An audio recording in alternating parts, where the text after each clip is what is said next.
अगली बड़ी खबर का हम रुख करेंगे। रूस यूक्रेन के बीच आज अहम बैठक, बेलारूस की सीमा पर यह बैठक होगी, बिना किसी शर्त के बातचीत होगी। लेकिन जेलेंस्की ने कहा कोई उम्मीद नहीं है। तो रूस यूक्रेन की आज बैठक है, निगाहें जरूर सबकी इसी बैठक पर टिकी हुई हैं, लेकिन जो यूक्रेन के राष्ट्रपति हैं वो पहले ही कह चुके हैं कि इस बैठक से उन्हें कोई उम्मीद नहीं है।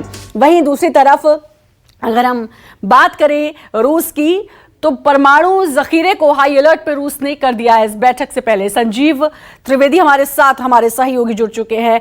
संजीव, यूएनजीए की बैठक 40 साल बाद, दूसरी तरफ बैठक है रूस और यूक्रेन की। भले ही जेलेंस्की ने कहा कि इस बैठक से कोई उम्मीद नहीं है, लेकिन उसके बावजूद भी मुझे लगता है एक आस और एक उम्मीद के सहारे पूरी जनता जो है यूक्रेन की या रूस की इस मीटिंग की तरफ नजरें गड़ाए बैठी होगी।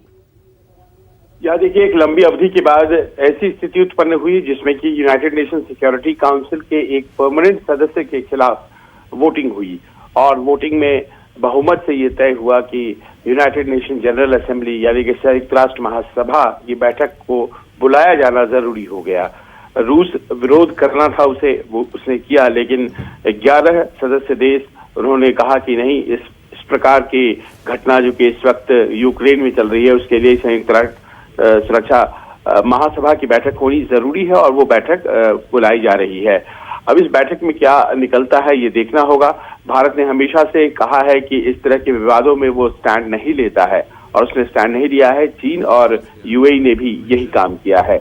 अब रहा सवाल कि आज जो बैठक होने जा रही है जेलेंस्की की टीम और उस तरफ रूस के प्रतिनिधियों के बीच में जो कि बैठक होने जा रही है बेलारूस और यूक्रेन बॉर्डर पर, और इस मीटिंग से कितनी उम्मीदें हैं। देखिए, उम्मीदों का जहां तक सवाल है तो बड़ा स्पष्ट है कि कल जब ये बैठक बुलाई गई तो ये भी साथ में कह दिया गया कि एक तरफ बैठक चलती रहेगी, दूसरी तरफ गोलाबारी भी चलती रहेगी। कहीं भी बैठक होता है तो युद्ध विराम उतनी देर के लिए तो कम से कम जरूर हो जाता है।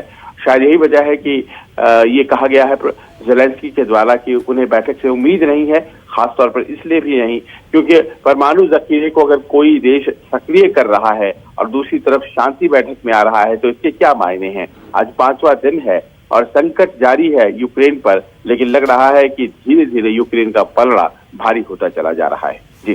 जी बिल्कुल, अब यूक्रेन का पलड़ा भारी होता नजर आ रहा है। बहुत बहुत शुक्रिया आपका संजीव, तमाम जानकारी देने के लिए और जुड़ने के लिए।